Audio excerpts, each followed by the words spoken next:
Okay, well, welcome to Module 24. We're going to look a little bit more at retaining information.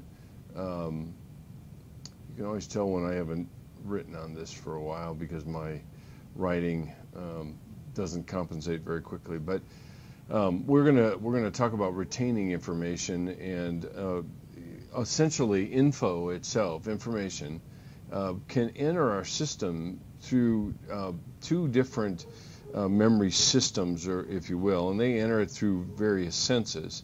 We can have a memory for touch, but two of the key ones that is mentioned in your book is one is called iconic memory, which iconic memory is the memory that enters through your eyes or images or shapes. And as you are no doubt aware and noticed, even with the word, is icons. On your computer, you have icons that indicate visually the nature of the item that you're double clicking on. So if it's a document, the icon looks one way, and that's one way to remember it, is that it is sight memory, if you will. It's based on information coming in through my eyes. It oftentimes is very short because our eyes are constantly moving. The other one is echoic memory, and as its name suggests, it's auditory. Again, our auditory memory, interestingly enough, is actually quite a bit longer than, let me see if I can get my Y in there, quite a bit longer than our iconic memory. Like I said, with eyesight, your eyes are making small microscopic movements all the time. It's called saccadic movement. So the field is constantly changing, and that's really how we process light and so forth. If you remember back when we were talking about the actual structure of the eye and how it processes light, that too is part of iconic memory. So sometimes people have stronger iconic memories than they do echoic memories. For example, you might process things by where they appear on a page, which would be similar to iconic memory. Other people are more auditory learners. They have to hear it before they see it, and that seems to work into their memory better. The other thing is, just by way of review, is that short-term memory, which we talked a little bit about in the last module, its storage capacity is 7 plus or minus 2 items. That's about the capacity of that. On the other hand, long-term memory, in many ways, is really essentially unlimited. Now, by that, we mean that its capacity in terms of my access and retrieval of it is limited, but that doesn't mean that the memory itself is not limited or is unlimited. So one of the things that we want to look at in this particular module is the nature of the neural basis for memory, and that's always been kind of a mystery in a lot of ways. And so researchers have begun to look more closely at how the brain actually encodes memories from a neural point of view. So let me move from that short review into the whole idea of capacity and duration of long-term memories. Like I said, the actual capacity itself is essentially unlimited, but like I said, and the qualification on that has everything to do with retrieval. How good am I at retrieving something? And so just because there is a retrieval problem doesn't mean that it doesn't exist, and we kind of have found that out by some of the research with patients that are going through brain surgery and so forth. The other key to remember is that memories are really not like books. or even movies for that matter. So memories do not are not contained in discrete places like a library, and neither are they completely a. So it isn't a library, and it also is not a or it isn't like a video.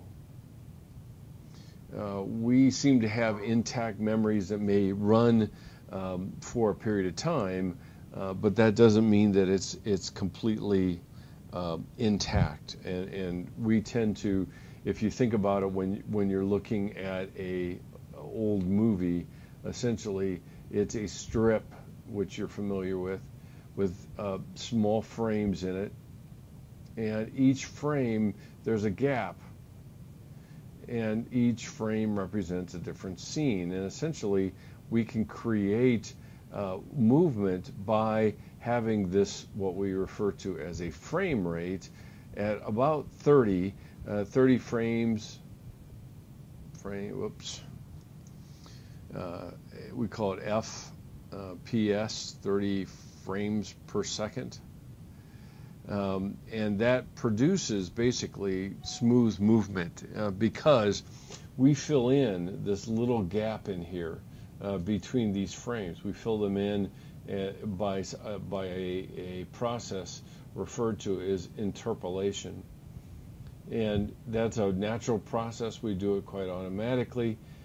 You will notice sometimes when movie cameras are taking a picture of a computer screen, and you'll see something of a flashing, and that's partly because of the frame rate of the video itself taking a picture of this of the monitor. So a couple different concepts that are key in understanding. I'm sorry, I'm being interrupted by my dog who just wandered into the room.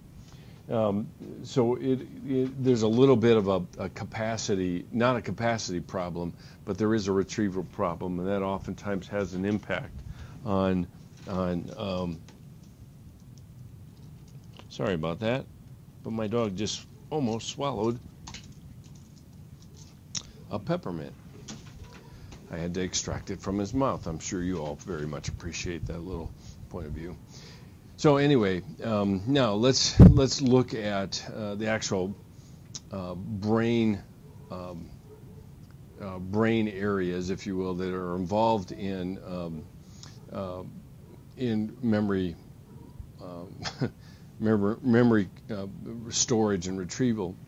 And the key here is really the frontal lobe and in an area in the temporal lobe called the hippocampus. So the frontal lobe, as you can recall when we talked about it, frontal lobes are whoops, I got two L's there.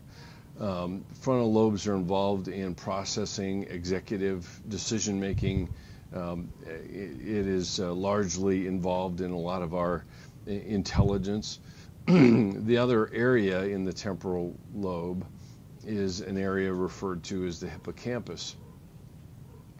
And the hippocampus is a primary area in the hippocampus in the neural in the temporal lobe that is responsible for what we refer to as explicit memories. Now I will, on the next slide here, I'll show you, or next illustration, I'll show you exactly where it is found. What's unique about the hippocampus is it has these horn-like shapes to them. But the thing to keep in mind right now is hippocampus and explicit memories. And these explicit memories really are the things that are part of knowledge, the things that we pull out of memory when we report about a variety of things.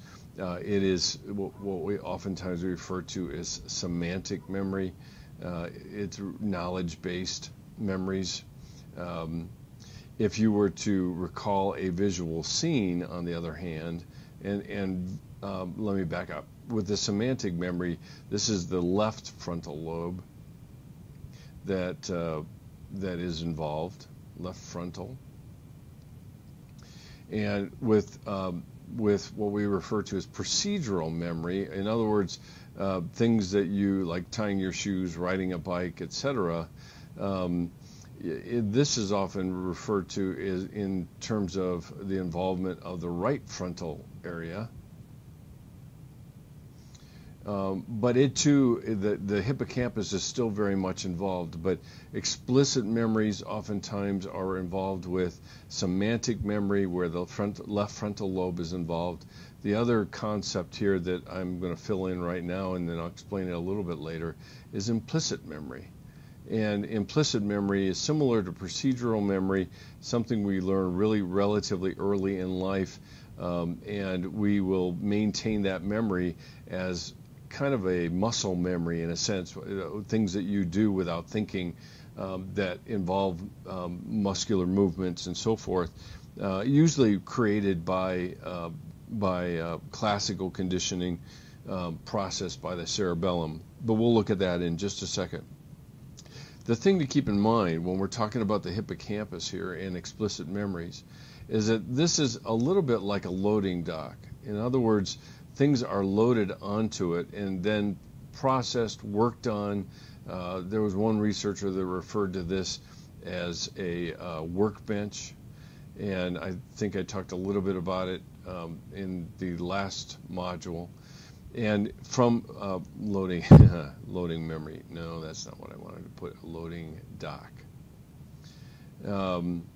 And this is the area that actually processes the information, then moves it on to permanent storage, essentially. So the key point here in discussing this is really looking at the frontal lobes and the temporal lobes and how they're involved, the hippocampus being that major area within it, and then explicit memories, and otherwise known as semantic memories. And the hippocampus acts as a loading dock, a workbench, if you will, that moves things on to permanent memory. Now let me show you another illustration so we can talk a little bit further about the differences between explicit memories, implicit memories, and the role of some of the brain structures involved in each.